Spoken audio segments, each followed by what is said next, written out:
David, we're sitting here in Oranmore. You live around the corner and you've seen it develop over the last 4 years. And I'm interested to know what you make of Oranmore. It's hit the West End like an explosion, David. It's been absolutely wonderful. And we all thought, this hulk of a church has been lying here for years. I see it every day as I pass.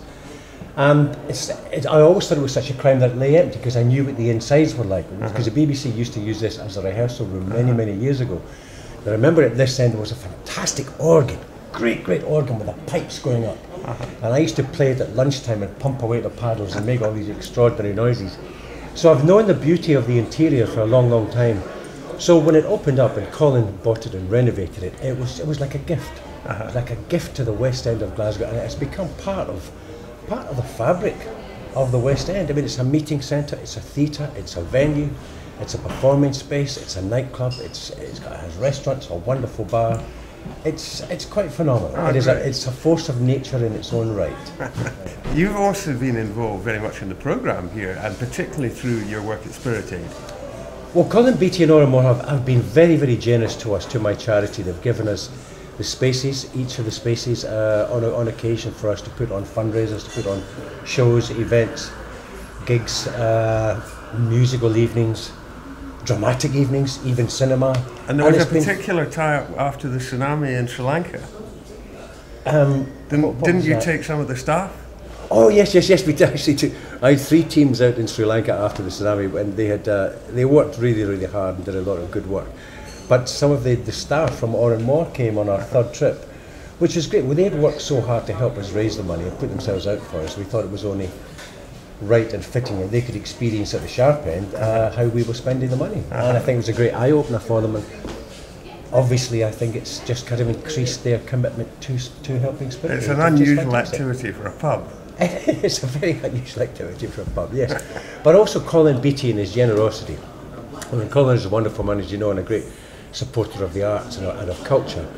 But he has financed several of my projects in the past, and he even purchased one of my vehicles that I use as a mobile clinic in the Hindu Kush mountains of Afghanistan. And that in itself is extraordinary, because with those vehicles, each vehicle has a doctor, a nurse, a midwife, a pharmacist and a driver. They look after about 30,000 people a year. So that one vehicle has had an extraordinary impact. So I'm very grateful to Colin and the staff of Oranmore. Now, you do the Spirit Aid work out of passion. Of course, everything you do out of passion. But I'm interested also in the work that pays you. For years now, you've been playing to literally millions of people on television in Crime and Retribution, and all the other things that you've been doing. But I'm interested that you also choose to come and work yourself as an actor in a pub, to be in a play behind a pint. It's not so much that it's a pub, David. There is, as you said, I've probably spent the last 10 years of my working life in front of the camera, wearing an Armani suit, pretending to be a chief cop, and getting away with it, luckily. But you cannot, for any actor worth his or her salt, you cannot take away the live experience of performing in front of an audience. It's the greatest buzz in the world. It's the best drug in the world. It's just extraordinary. Unlike television where it's dead, you perform to a camera with this black eye in the corner. And once you've done it, there's no audience there. The only audience are your crew, your fellow cast members. Then it's recorded, it's away, and you see it months later when it goes out cold on television to, as you say, to millions of people. But you have no experience of how those 7 million are enjoying or not your work. No. So I always have a very detached attitude to my work on television, to the point where I rarely watch it. Right. That's how detached I am. Because there's no free song, there's no excitement. Whereas you go on stage and you smell and you breathe and you hear the audience even before you set foot on stage. And that in itself is pumping the adrenaline high before you even get onto that wonderful, the magic, the sacred, as Peter Brook calls it. When you did the first play you did here at Oranmore, Ronnie Bridges' one-man piece, I don't think you've been on stage for I hadn't been on stage for 18 years. And you chose to do a solo show? Yes, and I chose to do a one-man show, and I remember calling you up. I was in Australia at the time. I called you up and I said, David, I want to do it on the round, because I actually think that little proscenium arch that you have can be very restrictive in terms of its height. And it shortens actors and it crushes them a little bit. So I wanted to break out of it, and I remember you had been going for about a year and a half or something. And I said, Davey, I want to change all this. I want to change the format. do it in the round, and you said go ahead. Well, actually, you had a huge influence because now we do it know. in every bit of the room. I know, which is fantastic. Now the space is really used, so I was glad that I kind of provoked that. But that was, I guess, that was an added challenge. I like the idea that there is no hiding place. When you're on a stage and you're in the round and you're surrounded by 300 people, where the hell do you hide? Where do you go? There is nowhere to go. So the pressure is extraordinary. I like it to a gladiatorial arena where you've got your two protagonists, and in my case it was just one protagonist and his imagination or his memory.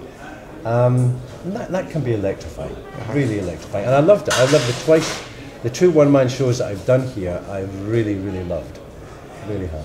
Well, and you've got a fantastic loyal audience who really appreciate theatre. That's what's great about it. Well, we've been on a kind of a journey with them, in a way, having done this week. We're doing our 172nd play. Yeah, that's fantastic. Isn't it? And how many years? 5 years. 5 years. But the interesting thing is, the audience, of course, now have seen almost anything you can throw at them. So there are no surprises. So there are no surprises in that sense. So they've become remarkably open-minded and very critical at the same time, because they've seen enough really good ones to know when it's not a really good one. Yes, and you get it in the neck. But then you know as well as I do that traditionally Glaswegian audiences are the toughest in the country anyway. Any performer will tell you that, whether it's a performer, whether it's an actor or a musician, they will say that Glaswegian audiences are the toughest and potentially the best. Because if they do love you, they will send you out of that theatre on a wave of love and energy. If not, you'll have the slings and arrows of outrageous fortune raining down in your head. We all know the Empire theatre jokes with English comics. David, both of us have been around theatre in Scotland for quite a long time. And don't remind the audience. Recognise. You've been around the block far many more times than I have, David. Well, I don't know. I think you started as a citizen about the same time as I started in 784.